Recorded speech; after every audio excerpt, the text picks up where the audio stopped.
Assalamualaikum warahmatullahi wabarakatuh. Perkenalkan, saya Nur Damayanti, NIM 1183/2003 dari Prodi Teknik Fisika Angkatan 2018. Pada kesempatan kali ini, saya akan membahas tentang bagaimana cara menghitung jejak karbon yang kita hasilkan dari kegiatan sehari-hari di rumah kita. Jejak karbon adalah besarnya emisi gas rumah kaca yang dihasilkan oleh aktivitas manusia. Gas rumah kaca ini memiliki kemampuan untuk mengikat radiasi sinar matahari yang dipantulkan oleh bumi yang datang dari luar angkasa. Karena kemampuannya yang dapat mengikat radiasi sinar matahari, apabila GRK yang terperangkap di atmosfer meningkat, maka dapat menyebabkan peningkatan suhu permukaan bumi. Oleh karena itu, peningkatan GRK dapat meningkatkan pemanasan global.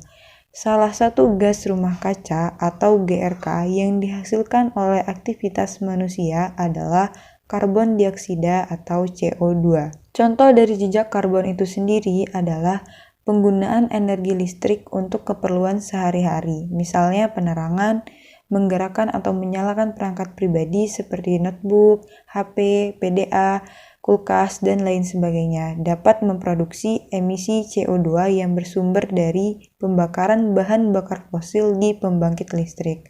Untuk setiap penggunaan lampu berdaya 10 watt yang dinyalakan selama 1 jam, maka CO2 yang dihasilkan adalah 9,51 gram. Nah, untuk mengetahui besar emisi gas rumah kaca yang kita hasilkan di rumah kita bisa menggunakan kalkulator penghitung jejak karbon secara online. Untuk menghitung emisi gas karbon di rumah yang kita tinggali, hal pertama yang harus dilakukan adalah membuka aplikasi browser pada PC Anda.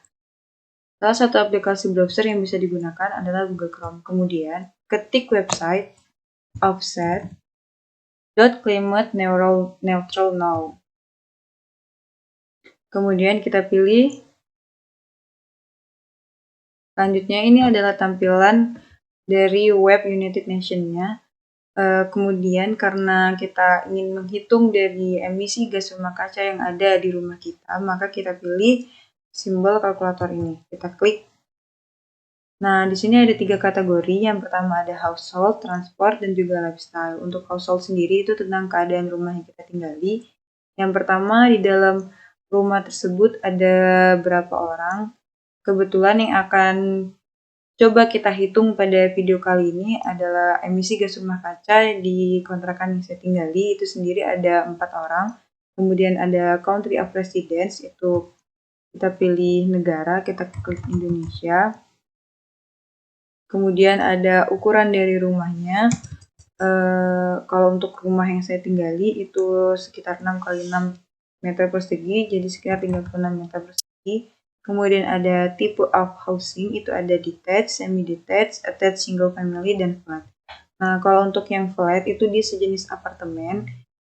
Kemudian attached single family home ini dia seperti kos-kosan ya, kan dipisahkan dari dinding yang sama gitu. Kalau untuk semi-detached itu dia dipisahkan oleh dinding yang berbeda, tapi masih memiliki jarak yang berdekatan. Nah, kalau untuk detached sendiri itu setiap rumah memiliki jarak yang cukup jauh, sekitar 2 meter, 3 meter, 4 meter. Pokoknya dia agak sedikit jauh. Kemudian ada energy consumption. Di sini ada electricity consumption, itu listrik yang kita gunakan per bulan. Di sini kita tulis 100 kWh. Kemudian di sini ada sumber energi panas yang kita dapatkan. Kemudian di sini ada sumber energi panas dari rumah kita, itu kita pilih elektrisiti dari listrik ya. Kemudian ada transport. Yang pertama itu how do you get around, atau rata-rata kita pergi keluar bersama seluruh orang yang ada di dalam rumah tersebut, itu sekitar 18 jam mungkin ya. Kita pilih 18 jam. Terus do you use a car? Kalau do you use a car, kalau kalian menggunakan mobil untuk alat transportasi kalian sehari-hari, kalian bisa isi ini. Kemudian kalau kalian punyanya motor, kita bisa pilih ini. Di sini ada tipe motornya itu gasolin atau listrik, karena kita masih pakai BBM jadi kita pilih gasolin. Kemudian ada annual mileage, itu berapa kilometernya gitu biasanya kalau pergi keluar. Kemudian di sini ada rata-rata liter per 100 km. Pilih 20, kemudian kita ada private flights per year for all household members. Nah, ini tuh dalam 1 tahun berapa kali kita pergi menggunakan pesawat. Nah, karena belum pernah, jadi di sini kita lewatin aja. Masuk ke lifestyle. Nah, di sini ada tentang makanan. Yang pertama, your household preferred diet is, jadi orang rumah kita itu lebih baik nggak makan apa gitu. Nah, di sini ada pilihannya meat on most meals, kemudian ada meat in some meals, kemudian ada meat very rarely or just fish, kemudian ada just fish, ada vegetarian dan juga vegan. Di sini kita pilih yang ikan ya. Kemudian ada do you buy mostly local product. Ini apakah kita sering membeli produk lokal. Nah, ini pilihannya ada selalu, ada kadang-kadang, dan juga tidak peduli terhadap pilihan ini. Ini kita pilih kadang-kadang.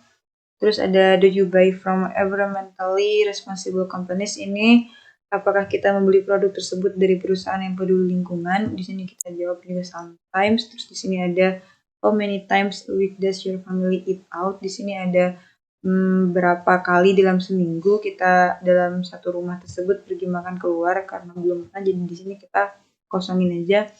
Terus bagaimana cara kita menghandle sampah, itu dengan cara mendaur ulang atau membuat kompos. Di sini ada food, paper, tin cans, plastik, dan glass. Nah, kalau nggak ada, jadi di sini nggak perlu ada yang dicentang, langsung kita klik calculate my footprint. Nah, ini adalah hasil dari perhitungan gas emisi rumah kaca yang di kontrakan yang saya tinggali. Itu ada 19% itu digunakan untuk listrik, kemudian ada 19% itu di household, 6%-nya digunakan untuk transportasi, dan 75%-nya di lifestyle tadi. Mungkin karena mungkin kita tadi tidak melakukan recycle ya untuk sampah. Jadi di sini emisi gas rumah kacanya cukup besar. Nah, total emisinya itu 9,45 ton. Di rata-rata Indonesianya ada 7,28 ton, dan rata-rata dunianya ada 18,68 ton. Nah, demikianlah video tutorial menghitung gas jejak karbon di rumah yang kita tinggali. Semoga video ini dapat bermanfaat. Sampai jumpa di lain kesempatan.